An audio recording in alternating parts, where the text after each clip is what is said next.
way media is working is to get people's attention. Now, fear and anxiety works best if I have to get your attention. That's usually, what is preached, taught. So there is like a competition of the clickbaity thumbnails. Who can fear the people more to get more views, to get more followers? Okay. So that makes a normal youth, when they go on social media or on YouTube, they get an impression that everything wrong is happening in the world. This happened, because everybody wants to get your attention. And in fact, there was a little experiment with how do you make your reel on social media go viral? Take your phone, drop it on the floor. It goes viral. Yes. You don't have to do anything, no thinking, innovation, creativity, nothing. You just have to do that. So for a young person who has technology all around him and who has these clickbaity things, fear, anxiety, attack has become way more common. I mean, panic attack, when I was a psychology student, we were studying. We used to think, like very few people have this. This has become really, really common. So anxiety, panic has become very, very common. So if one has to look at this entire thing from a deeper yogic perspective, for a young person who is a seeker and who wants to live differently, what would you tell that young person? How does that young person begin? What can that young person do, which is a little different? Yes. So you will notice that there is a certain connection between loneliness and addiction too. Loneliness can lead you to wanting something so much that the moment it is got, you get addicted to it. But you will have to step back and then look at the current age, which is the age of subjectivism. Now, in that subjectivism, everybody begins his journey as an individual. When he or she grows up, if life is not introduced to them, the good part of the life, experientially, the person grows up with less real connection with people and things, only very, very superficial connection. We are talking about people entering into their teenage and into beyond teenage also, having grown up, but not having had real connection or deeper connection with people or things. So when a person has grown up, you're already looking at a person whose faculties are not developed, at least I would say the faculties of, for example, remaining focused and engaged in something of his interest in a real way. It could be reading, dance, music, art, and whatever one feels like. That has become very, very less because it's superficially taught. And when that is lacking, the person grows up with an inability to make this connection with a world which is very rich. We will have to call it rich. There is a richer aspect and there are other side also. And when he is not able to make that connection, his urges for satisfaction remain the same, but there is no means for satisfying them. And there are a lot of things that are pent up when one grows without no outlet. For example, as we grow up, if we have not learned to open up our senses, so our entire life has to be sensed through our five senses. Everything that we experience will be at a very, very superficial level. Like if I hear something, I wouldn't know whether it's a tabla or drums because I have never developed my ears. I don't know whether it is music or not something which is music if I have not developed my ears. Beyond that, if we have not developed our emotions, they are largely dictated and pulled down by things, and that is, there are a lot of things which are outside it. So too with the mind also. Anything that grips them, drives them almost to the level of insanely fundamentalistic about something. Now, one falls prey for that. So, in this age, when a person has grown up, like 18 years, let's look at 18 to 28 years age, all the urges are there, no way of satisfying, no way of growing through them, and left only with something which is available to them in their hands. And that is what we are looking at, that small thing called. And here is somebody who has never even woken up early in the morning, that habit has gone out of the youngsters. He has not experienced a sunrise. And yet the urge, the entire system is tuned to that circadian rhythm. It wants to experience the sunrise when it gets up, that energy.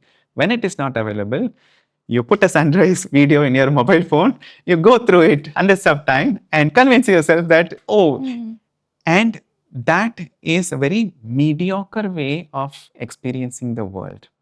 So sunrise is available, art, music, dance, everything is available, and everything is available in a very short span of time. The Idol, American Idol, this one, it's not more than 1 minute. You have to intensely get involved with something. And that level of mediocrity is accepted by the world. One of the first things we have to recognize. In that level of superficial way of experiencing things, a few people are excellent in representing that mediocrity. Within a short span of time, they can apparently promise you a lot of things, but in reality, they are not going to the depth of it. So here are a few people who, for example, who will learn only 2 songs.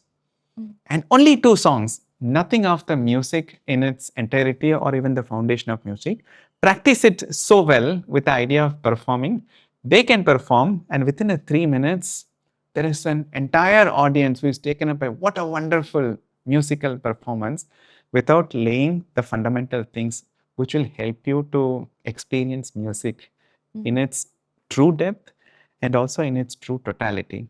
And that experience is, believe me, it's totally different when you start from the scratch, but it takes years of getting involved with it. So once the mediocrity is accepted, people excelling in mediocrity and then catch people, and that is one of the dangers of this media. You get addicted to it because you have no other way of experiencing the real thing. And that is why it is extremely difficult work to get a youth away from this superficial thing and help him to turn within. And that is a stupendous task. So far as I know, it is better done in spaces where people have been working over years. In spite of and irrespective of their limitations, one can still undeniably can feel something beautiful when one comes to Aurobindo, when one goes to Samadhi, the ashram, or when one comes to Sri Aurobindo Society. So in spite of everything, there have been several beautiful things expected. And if they can make use of that as a help towards getting, for example, de-addicted for a limited period of time, we can't hope more than that, and introduce to them a different way of experiencing the world by enhancing their capacities and developing the faculties, for which we will have to probably give them kind of an experiential sharing happen by us. I also want you to share about the loneliness bit of it. The Yes. reason, I say it is not just the youth. I have seen people across the ages, across the board, and not just the people who are living alone, but living in families also. Because in many times in families, there are emotional undercurrents which are not solved. And insomnia is also growing. So I've seen even older folks go to social media as a comfort. Yes. As a result of unresolved emotions, they don't really have a culture of communication, healthy communication. Either it becomes an unhealthy communication, or let's not talk about it, let's have harmony, at least on the surface. And deep sense of loneliness.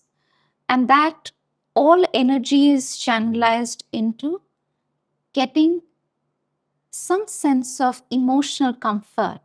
It's like emotional eating is well known that, Yes. when you're going through a rough patch and ice Stress eating, cream, it's called, right? yeah, stress eating or emotional eating that you My first eat. encounter with was when we were having a youth camp. Yeah. So somebody said that, what do you do when you are angry? She said, I eat chocolate. So when you get angry again, I eat again chocolate. When you get more angry, I eat more chocolate. And I was wondering, how does one help to cope up with the other, which is Right, true. right. They are looking at it, I was about to come to that point, right. and through the same And also exploration. because, mother's quotation where she speaks about how loneliness is, or aloneness as she calls it, is actually a very good thing if it is happening in your life, because this is a time to turn to the divine. Yes. Otherwise, you will always and forever satisfy yourself in the mind. Oh, I have a wonderful husband, I have a wonderful brother, I have a wonderful workplace, and so I'm happy. You're lonely? Very good. Now you come to the divine. Otherwise, something or the other will satisfy you, and you will not turn the gaze inwards. So I really wanted you to talk about loneliness, because Yes, we were coming there because when we are looking at an approach to life where we would like to have deeper experiences, and that can happen only if we develop a corresponding thing within ourselves. So, one true way of connecting with things is developing the corresponding thing within oneself. You want to get connected with music? Well, you have to develop your sense of hearing. You want to get connected with artistic things? Well, you'll have to develop your eyes so that the different shades of color and their combination and play everything. You want to enjoy all the literature in the world, you have to develop your linguistic capability so that you know how one word is different from another. Their shades are different. When they come together, you can mean something totally different. So, for every real connection, the key is to develop a corresponding thing within. Once we get this clue, I got it. once we get this clue, we know the true way of connecting things. We feel lonelier even when surrounded by 100 people is because we are not connected with them in the true way.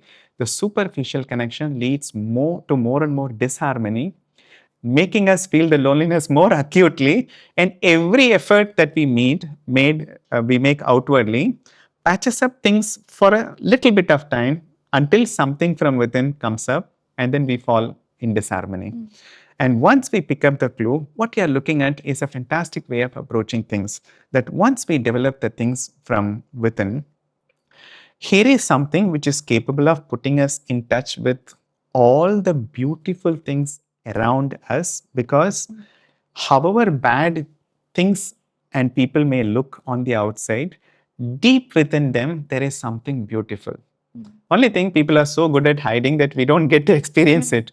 But objects are more revealing, so it's much easier to get connected with, for example, plants, flowers, animals. You kick them out, next day open the door, they'll be at the doorsteps. You try doing that with your spouse, and you will have the wrath of him. Now, when we wake up that way of connecting, we will find that if I pick up a flower and if I know how to connect with it, I can stay with the flower until it withers away completely. And even if the whole day I have to sit it, this is something I'm discovering recently. I've started seriously learning art because my education has not put me in touch with art at all. So I have two wonderful facilitators with me who are, who appreciate beauty. Through them, I'm learning how to be with beauty. Now, that also needs to be developed over time. Because you have a beautiful thing doesn't mean that you can experience beauty in them. Because you have a very loving, lovable people with you doesn't mean that, well, you can experience the love between you and them. The love, capacity to love needs to be developed within you, and it's a gradual process. The more you develop it, the more you are capable of getting connected with the good side. You take up a book, and one should be able to stay with that book even if it takes, for example, I remember how I started with the Life Divine when I was in the thick of everything and when I was a typical youth. And if we know how to get connected with it, we can stay longer. The question of loneliness is a result of a modern approach to life where we have lost the habit of getting connected with the people. And that is one of the results of the education, which emphasizes so much on a few things as the result of the goal of education: money and a comfortable life. Money and comforts are not the aim of life, but creating the capacity to get connected with themselves. The key towards getting connected with everything in a deep way is to begin by getting connected with the deepest part within ourselves. And for that to happen, if you have to stay away from everything, for a short while. If that is part of your nature, go ahead with it. If you have to be in touch with everything or in and through your work, your family, your career, that you'll have to discover this part and get connected with it, well, we'll have to learn a way of doing it. And that is actually what integral yoga says. We must learn to integrate with the deepest part within ourselves so that we can step out and connect with the people, things, our nation, the whole world, and whatever else is beyond the world also. So, as such a simple thing, when we look at and start reading Sri Aurobindo, we are amazed. You said you're sitting on a gold mine, and this is the gold mine that we are talking about. It is so simple. But for people to experience the simplicity, we need to take them away. They need to take a temporary break.